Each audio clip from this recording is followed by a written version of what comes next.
ওই ঘোড়ার গোয়া দিয়ে দিছে। তখন একটা মানে গল্প খবর চাইতে আছি, মানে মেলাডি এক জগাইলা পোলাহান আইছিল, খারা আছিল।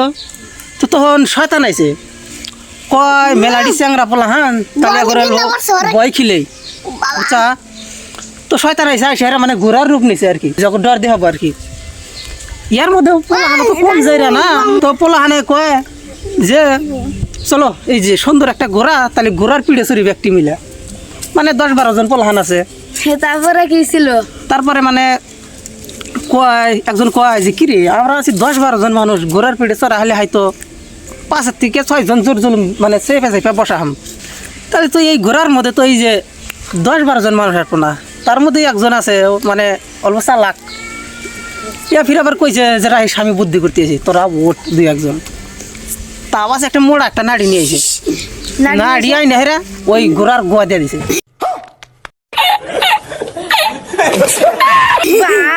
তারপরে ঘোড়ার গোয়া দিয়ে এরকম ব্যক্তি উঠে, ব্যক্তি উঠছে, উঠে তো পুরা পুরা মানে পিড়ে চড়ে পুরা দাবড়াইছে, হাতে রাতে অদৃশ্য হয়ে গেছে, মানে নাই হয়ে গেছে শয়তান, বেয়ে গেছে পড়ে নাকি ব্যাকে পড়ে গেছে। তখন শয়তান মনে মনে কয় যে জীবনে বাইসা থাকতি ওই এক জোগাইলে ছোট বলানের হাতে আমি আর কোনোদিন শয়তানই করবো না, কারণ আমি যে শয়তান তার চেয়ে বড় শয়তানের লিডারের এরা, আমার চেয়ে বড় শয়তান এরা।